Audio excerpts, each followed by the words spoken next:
Blooming You, le podcast Mieux-être, corps et esprit.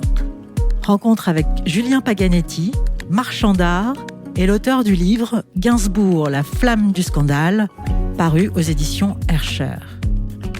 Dans ce nouvel épisode, nous plongeons dans les méandres de la controverse et de la création artistique. Julien Paganetti, à travers son regard d'expert et d'admirateur, va nous dévoiler comment Gainsbourg a su allumer des feux toujours ardents dans le monde de l'art et de la culture. Dans ce podcast, nous partons à la redécouverte de Gainsbourg, le troubadour qui a tissé sa toile entre les fils du génie et de la folie, entre la lumière et l'ombre, entre l'éclat et la controverse. Approchant l'art comme miroir de l'âme et de la société, Julien Paganetti va nous guider dans les labyrinthes de la création de Gainsbourg, un artiste qui a transformé la provocation en une forme de guérison émotionnelle. Je suis Amal Dadol, une simple curieuse de ce qui fait une vie bonne et heureuse.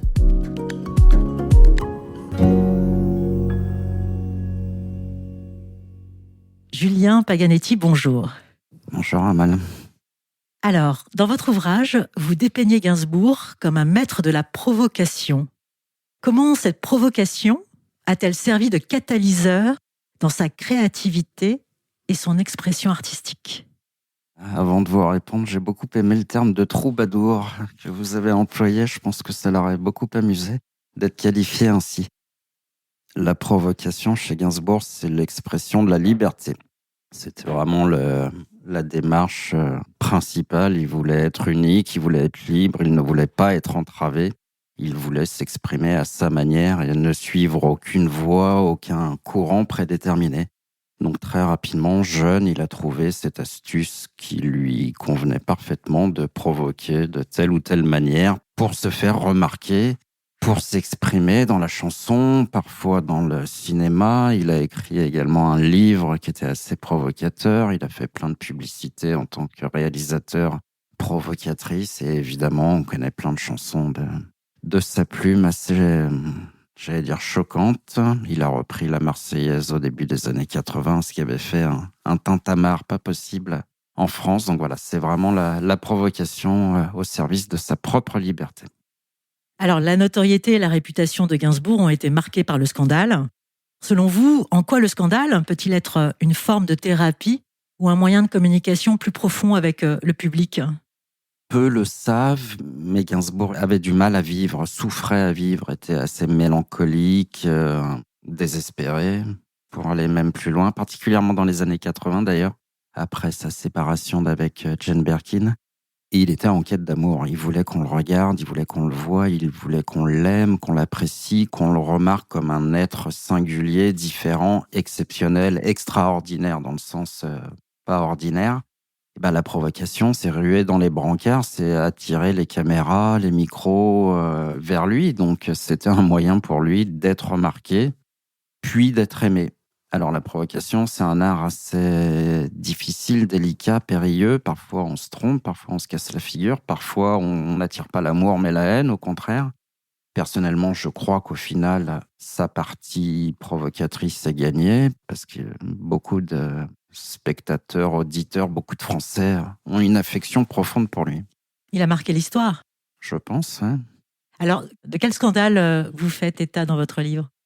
Alors le livre, je décris évidemment toute cette personnalité complexe au fil des pages, mais le livre est axé sur le scandale que tout le monde connaît de cette émission 7 sur 7, qui date de mars 84, donc il y a pile 40 ans. Lors de laquelle, en pleine émission, en direct, devant des millions de téléspectateurs, c'était pas une émission de divertissement, c'était une émission politique, économique, très sérieuse, lors de laquelle il dégaine au bout de 45 minutes un billet de 500 francs qui sort de sa poche et qu'il met en feu pour dénoncer l'imposition qu'il juge parfaitement scandaleuse. Il explique qu'on le taxe à 74% de ses revenus. Il sort un billet, il le met en feu, et il éteint le billet en disant « Voyez ce qui me reste ». Vous écrivez « Gainsbourg n'a jamais cherché le bonheur, mais la vérité dans l'art ». Comment la quête de vérité à travers l'art peut-elle être un chemin vers la compréhension de soi ? Avant d'être auteur, compositeur et chanteur, Gainsbourg se destinait à la carrière de peintre. Et c'était probablement, sans aucun doute, sa plus grande passion, la peinture, les beaux-arts en règle générale. La sculpture, il a étudié l'architecture, il a voulu être peintre, il a étudié la peinture à l'Académie Montmartre avec des grands maîtres professeurs de peinture tels André Lotte. Passionné, il a beaucoup lu tout ce qui concerne les beaux-arts et il a très rapidement compris que la beauté naissait de la simplification des choses. L'art, c'est une quête d'excellence, c'est une quête d'absolu, c'est une quête de pureté et c'est ce qu'il a essayé de faire par ses chansons, par ses textes qui s'apparentent à de la poésie et par ses actes également. Je l'explique un peu d'ailleurs dans le dernier chapitre du livre. Cette démarche particulière de l'émission 7 sur 7, je la considère comme étant une œuvre d'art. Pourquoi ? Parce qu'elle fait appel à plein de choses dans sa carrière, dans sa construction, justement, dans sa connaissance des happenings de Salvador Dali, de se servir d'un objet pour passer un message. Il fait appel à son sens de l'esthétisme, de la réalisation, des plans de caméra. Tout a été étudié. Il faut préciser un truc, c'est qu'il n'a pas dégainé son billet comme ça de manière inopinée. Il avait évidemment préparé son coup à l'avance. Et donc, vous lirez ce livre, mais tout s'apparente chez lui à une œuvre d'art du XXe siècle. Alors, dans le contexte actuel, quelle résonance les œuvres de Gainsbourg ont-elles et en quoi continuent-elles d'influencer les générations actuelles ? Je peux vous répondre en prenant pour exemple ma petite personne. Je sais que jeune adolescent, au-delà même de ses chansons, il m'a beaucoup apporté, étant lui-même passionné d'art, passionné de littérature, de poésie. J'ai découvert grâce à lui plein d'artistes que je n'aurais jamais connus. Je me suis intéressé à la poésie, je me suis intéressé à la peinture, je me suis intéressé à certains auteurs en particulier. Et Gainsbourg était amoureux du 19e siècle, des poètes de la fin du 19e siècle. Et je trouve que ça serait un très bon professeur de littérature et de beaux-arts et de culture générale pour la jeunesse actuelle.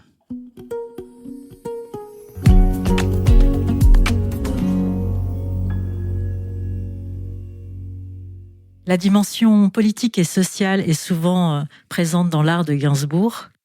Comment son œuvre reflète-t-elle et critique-t-elle la société de son époque ?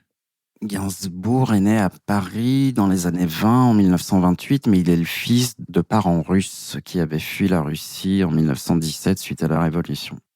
Il n'est pas marqué par la politique, mais il est marqué par l'histoire. Et il a bien compris que le temps court n'est pas forcément très intéressant. Il n'a jamais été trop intéressé par la petite politique du quotidien, par les présidents de la République, par les divers votes ou décisions gouvernementales. Ce qui l'intéresse, c'est le temps large, c'est l'empreinte qu'un homme peut éventuellement laisser sur une nation. Et à ce titre, aucun des présidents de la République qu'il a connus, de Gaulle à Mitterrand, ne l'a particulièrement marqué. Il se foutait de la chose politique. Et il s'amusait même à les titiller. C'est exactement ce qu'il fait avec le billet de 500 francs dans 7 sur 7. À l'époque, c'est Mitterrand qui est au gouvernement. C'est les premières déceptions du socialisme. Et voilà, il se moque des politiques. Aujourd'hui, on le classerait dans la catégorie un peu aléatoire d'anarchiste de droite. Il s'en foutait. Voilà, il s'en foutait. Il ne s'empêchait pas de critiquer, mais globalement, il s'en tapait. La relation de Gainsbourg avec l'argent est complexe. Vous évoquez cette relation comme un moyen de liberté. Comment cet aspect a-t-il influencé son art et sa vision du monde ?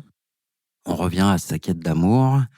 L'argent, c'est pour lui le vecteur d'une liberté. Ça lui permet de faire exactement ce qu'il souhaite, mais ça lui permet également, chose qu'il ne pouvait pas faire quand il était jeune, ça lui permet d'être généreux.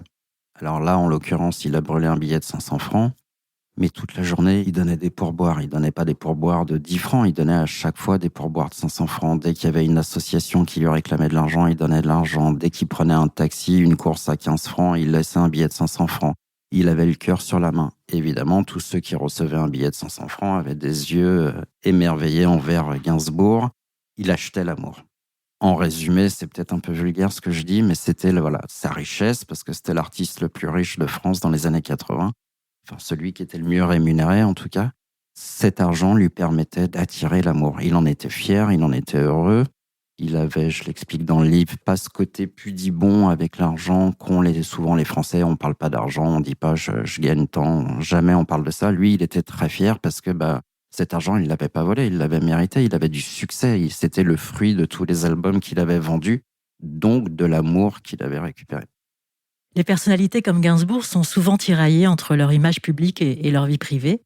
Comment cet écart se manifeste-t-il dans ses chansons et son comportement ?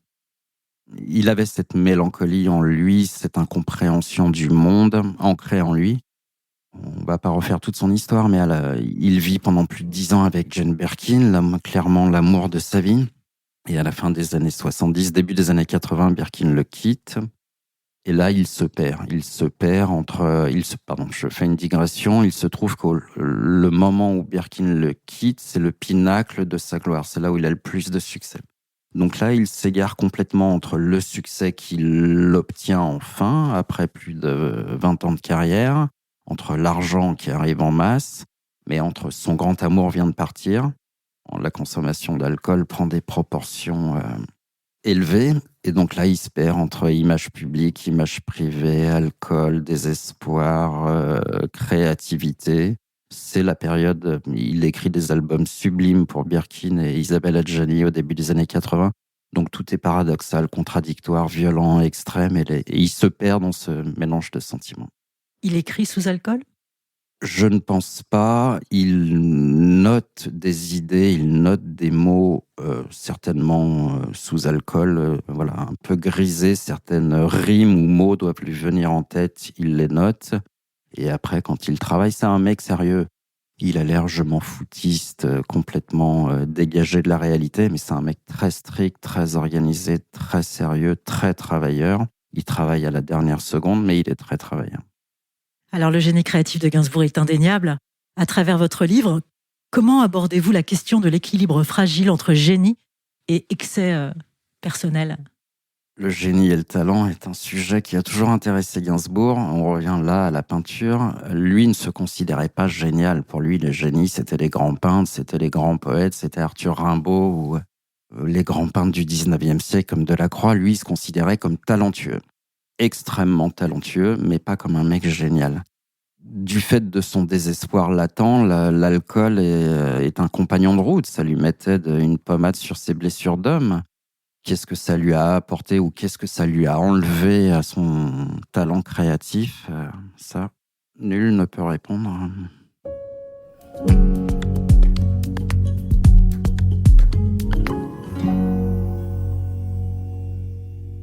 Alors, dans le processus créatif de Gainsbourg, la musique et les textes vont de pair. Comment l'une influence-t-elle l'autre ? Chez Gainsbourg, tout part tout le temps d'abord de l'écrit. Il a souvent expliqué ce qui amène une chanson chez lui, c'est un mot. Voilà, il y a un mot qui lui plaît, il le note. De ce mot en découle tout un texte, et une fois qu'il a le texte, arrive la musique. C'est la musique qui vient après les mots. Il est amoureux, fou de littérature. Il adore la musique, évidemment, mais il est moins attiré par la musique que par les mots. Donc chez lui, tout démarre d'un mot qui pourrait même souvent paraître anodin. Alors, vous parlez de l'influence des muses de Gainsbourg sur son travail. Alors, on parlait de l'amour de sa vie, Jane. Pouvez-vous nous expliquer comment ces relations ont façonné certaines de ses œuvres les plus mémorables ? Parce qu'il y a eu d'autres femmes aussi. On revient à cette quête d'esthétisme, de beau, de pureté. Il ne faut pas oublier que, soyons clairs, qu'il avait une sale gueule. Enfin, en tout cas, c'est ce qu'il disait. Et que pendant toute sa jeunesse, il s'est considéré comme un homme laid. Alors, à la fin de sa vie, il s'était vraiment créé un personnage, un look, et il avait ce qu'on appelle une gueule. Mais quand il avait 30 ans, il n'était pas le plus séduisant des hommes. Et à la fin des années 60, il tombe amoureux, et réciproquement, de Brigitte Bardot, la plus belle femme du monde, qui à l'époque était au sommet de sa beauté. Et donc, être en couple, dans un laps de temps très court, mais être en couple avec Brigitte Bardot, ça a guéri toutes ses blessures. Donc là, il s'est senti vivre, il s'est senti exister. Lui, le petit juif au nez crochu, vilain, moqué par ses camarades à l'école, il se tapait la plus belle femme du monde. Donc, évidemment, ça donne des ailes. Alors, Vous citez plusieurs fois l'importance de l'héritage culturel dans l'art de Gainsbourg. En quoi son patrimoine a-t-il enrichi la scène musicale française ?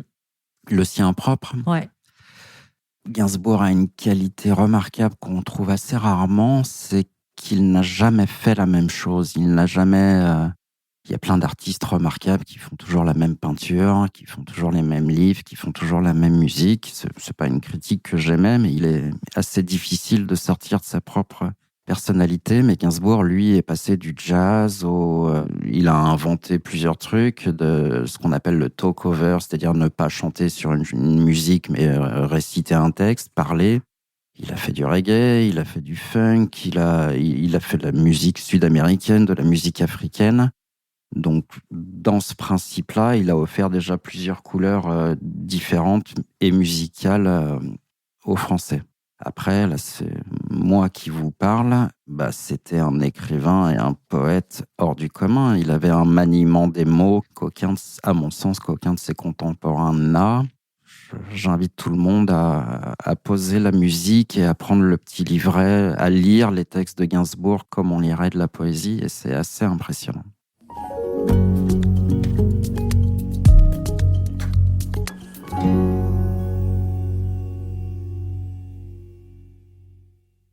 Le 11 mars 1984, en direct sur l'antenne de TF1, Serge Gainsbourg mit feu à l'emblématique coupure nationale, le billet de 500 francs, sous les yeux de millions de téléspectateurs. Chacun s'en souvient, même ceux qui n'étaient pas nés. Le geste insensé enflamma alors les esprits des Français et demeure, 40 ans plus tard, dans tous les souvenirs, comme le symbole ultime des provocations régulières d'un artiste en marge du commun. Je ne suis pas de ce monde, je ne suis d'aucun monde, confessait Gainsbourg comme pour trouver une raison à ses blessures terriennes, à son désespoir.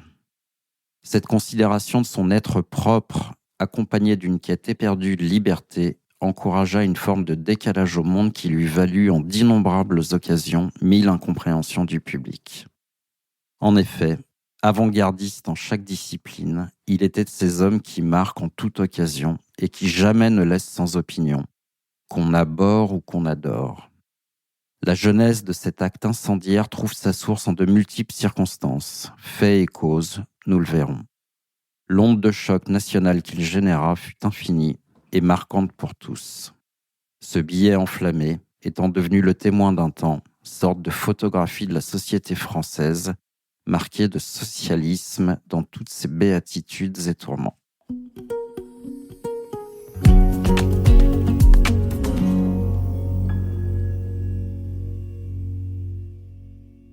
Julien Paganetti, vous venez de nous offrir la lecture d'un passage extrait de votre livre.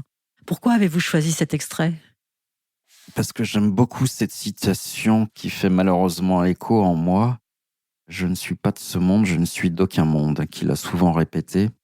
Et il le pensait foncièrement. Et ça permet, selon moi, d'illustrer le combat qu'il menait lui-même quotidiennement pour vivre sa vie, pour se mouvoir, pour se débattre sur Terre. La chose n'était pas aisée pour lui. Alors d'autres se recroquevillent, font ceci ou cela. Lui, il a exercé cette mélancolie par la créativité. Il a offert quelque chose au monde de ses malheurs.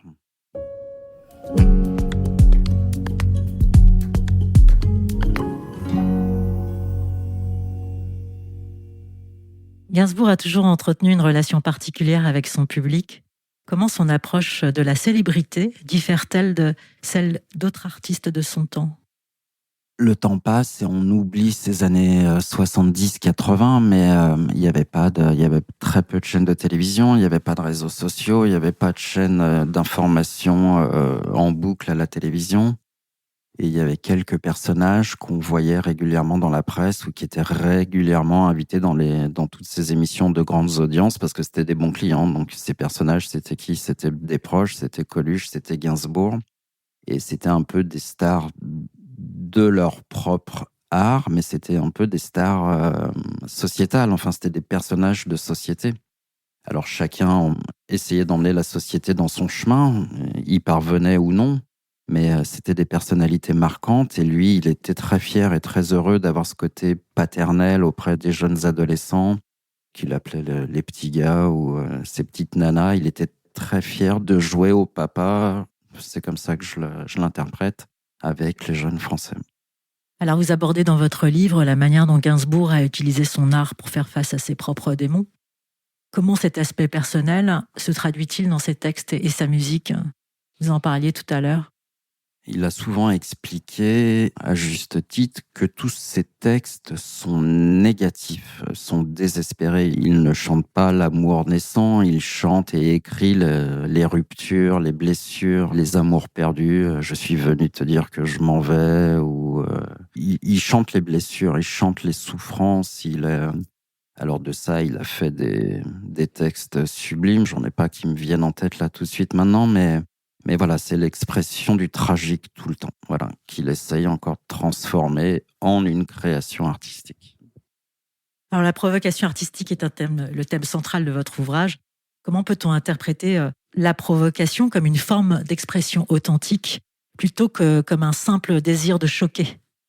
La provocation, c'est une discipline de funambule. Il n'y a pas de parachute, on marche sur un fil, on se casse la gueule à droite, ça marche, on se casse la gueule à gauche, ça marche pas du tout et on attire l'incompréhension et la haine. En tout cas, Gainsbourg ne choquait jamais pour choquer, ne provoquait jamais pour provoquer gratuitement, bêtement, comme on peut le voir encore souvent aujourd'hui chez certains artistes qui font des tentatives ratées. Chez lui, il y avait toujours un message derrière. Il y avait, là en l'occurrence, avec le billet de 500 francs, il parlait de politique, il parlait d'imposition, il parlait des Français pauvres qui avaient rien pour manger à la fin du mois. Quand il reprend la Marseillaise au début des années 80 sous une version reggae qui avait fait un scandale énorme en France, il amène l'hymne national, les paroles de l'hymne national qu'il chante presque entièrement. Enfin voilà, il fait preuve il véhicule notre histoire, donc évidemment ça choque, donc ça lui fait de la publicité, mais il y a toujours un truc derrière, quoi. Quand il fait « Je t'aime moi non plus », chanson initialement écrite pour Brigitte Bardot, puis reprise par Jane Birkin. Il fait un scandale parce qu'on entend les râles sexuels de Bardot et de Birkin, mais il fait une déclaration d'amour à sa compagne. Donc il y a toujours quelque chose derrière. Comment a-t-il pu allier musique, cinéma et art plastique pour créer un univers si distinct? Amoureux des arts, amoureux de la créativité, amoureux du travail. Il a fait 4 films, il a écrit un roman, il a fait je ne sais pas combien d'albums, 17. Il a écrit pour tous les artistes. On parle de Gainsbourg, mais il a écrit pour Isabelle Adjani, pour Birkin, pour Dalida, pour Juliette Gréco, pour Vanessa Paradis, pour Mireille Darc. J'en oublie des dizaines et des dizaines. Réalisateur de publicité. Dans les années 80, il a fait beaucoup de spots publicitaires, certains remarquables. Touche à tout, un créatif, un grand créatif.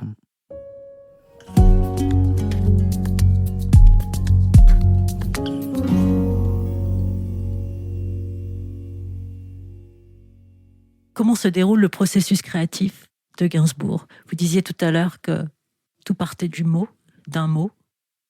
Gainsbourg s'inspire... c'est un homme d'admiration. Il admire beaucoup de monde, il admire beaucoup d'écrivains, beaucoup de peintres, beaucoup de situations, beaucoup de courants artistiques. Alors il s'inspire de sa vie, de ses propres tragédies amoureuses. Et après, il va piocher chez les littérateurs du 19e siècle pour trouver un style, pour trouver un mot, pour donner des accents baudelairiens à telle chanson ou à telle autre. Il adore la musique classique, donc il va aller piquer une mélodie de Chopin pour écrire un morceau à sa fille. Mais Chopin, c'est ce que lui faisait jouer son papa au piano quand il était gamin. Donc voilà, Gainsbourg est toujours en quête d'inspirations diverses sur tous les continents. Tout à l'heure, j'évoquais tous les courants musicaux qu'il a suivis, mais voilà, il va s'intéresser à ce qui se passe aux États-Unis, en Afrique, ailleurs. Un homme d'admiration, donc d'inspiration.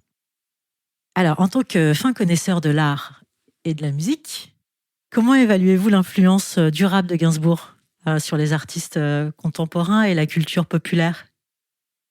C'est assez incroyable parce que Gainsbourg a commencé sa carrière musicale en 58. Alors, mis à part quelques succès au fil des années, très ponctuels, il a vraiment explosé avec cette Marseillaise reggae et donc plus de 20 ans après ses débuts musicaux, la Marseillaise lui vaut son premier disque d'or. C'est quand même incroyable, 20 ans après ses débuts.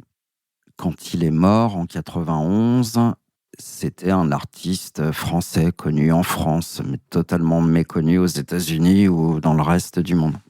Il a fait des chansons en français, il a manipulé les mots avec un art typiquement français. Et après sa mort, peut-être faut-il d'ailleurs rendre grâce à Jane Birkin qui l'a véhiculé aux quatre coins de la planète, mais certains rappeurs ont commencé à prendre des mélodies, des samples.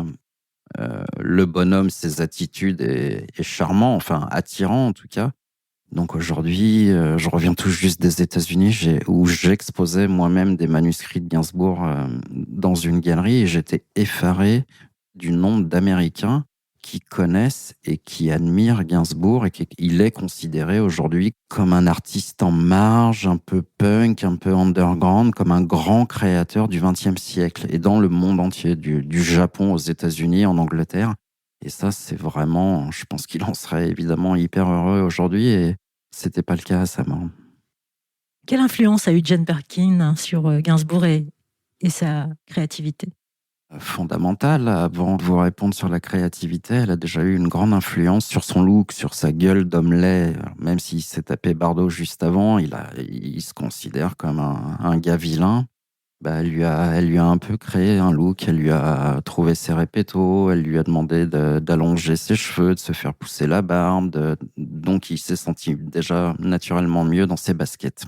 Après une histoire d'amour qui dure toutes les années 70, où il fait deux de ses chefs-d'œuvre, enfin 2 albums considérés comme ses chefs-d'œuvre. Melody Nelson, qui est clairement destiné à Jane Birkin. Enfin, voilà, si on doit retenir, selon moi, un seul album, c'est celui-ci. Puis, L'homme à tête de chou.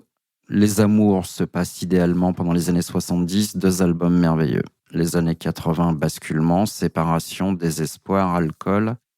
Mais il y a encore des albums merveilleux parce que malgré leur séparation, malgré les blessures, Gainsbourg a continué d'écrire des albums pour Birkin dans les années 80. Certains absolument sublimes. Donc voilà, il est allé au-delà de sa douleur pour continuer à lui offrir des mots magnifiques.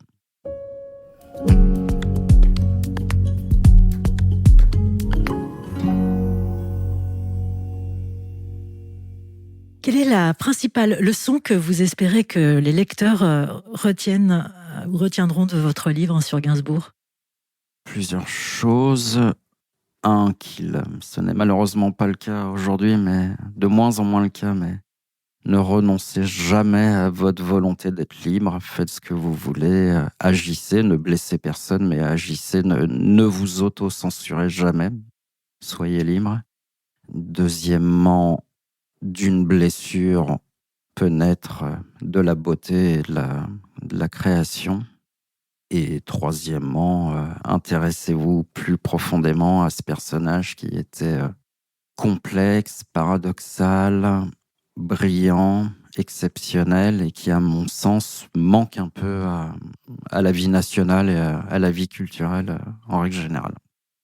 Quelles sont les réactions les plus marquantes ou surprenantes que vous avez reçues suite à la publication de votre livre? J'ai reçu beaucoup de compliments, donc ça m'a fait plaisir. Ça peut, parce que c'est une magnifique œuvre d'art, votre livre.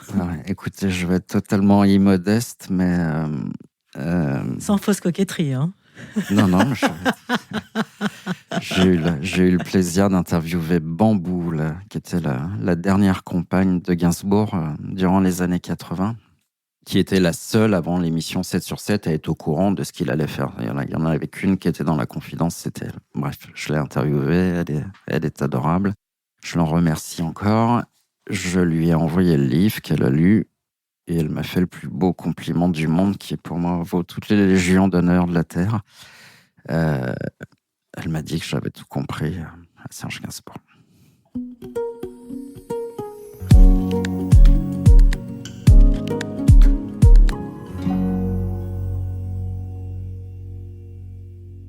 Julien Paganetti, en quoi croyez-vous? La première réaction a été de vous dire en pas grand-chose. Poser une colle, je crois au travail. Qu'est-ce qui vous inspire ou vous émeut? Ce qui m'inspire et m'émeut, c'est la beauté, les arts, la peinture, un texte sublime, un poème, un paysage. Ce ne sont pas les hommes, je suis désolé. Enfin, vous me direz que ce sont des hommes qui ont créé cette beauté, mais voilà, c'est l'art en général. Et Gainsbourg? Pardon? Et Gainsbourg? Gainsbourg, il m'aime. C'est un homme? C'est vrai. Je me suis piégé, tout ça. Qu'est-ce qui vous effraie? Je vais aussi naturellement vous répondre pas grand-chose. Qu'est-ce qui vous met en colère? Le gâchis de potentiel, le renoncement que peuvent avoir certains à aller plus loin. Qu'est-ce qui vous fait du bien?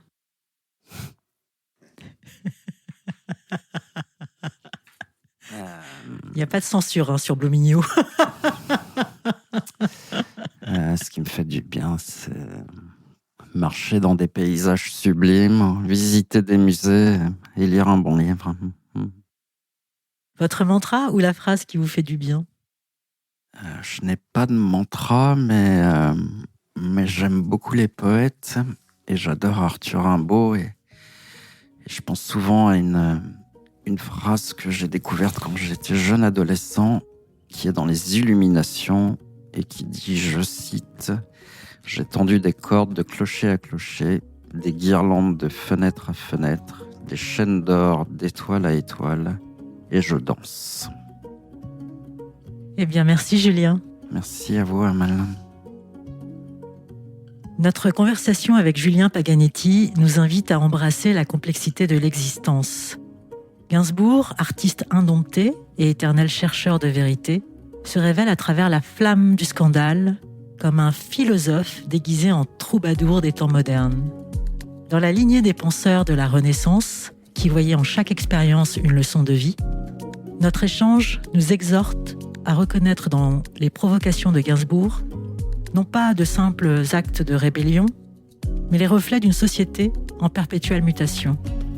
En tissant des liens entre l'art et l'âme, Julien Paganetti nous guide sur les chemins moins fréquentés de la compréhension humaine, là où l'art se fait écho des turbulences et des aspirations profondes de l'esprit. Alors que nous refermons les pages de cette conversation, nous emportons avec nous l'idée qu'à travers l'art, chaque scandale, chaque note, chaque parole peut devenir un pont jeté par-dessus le tumulte de notre monde.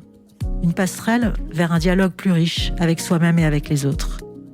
Et c'est peut-être là la plus belle leçon de Gainsbourg, magnifiquement restituée par Julien Paganetti. Le courage de dévoiler nos contradictions et nos failles, non pas pour y succomber, mais pour mieux transcender les limites de notre condition humaine. Voilà, je vous donne rendez-vous sur blumigno.fr où vous trouverez la transcription de cet entretien avec toutes les références.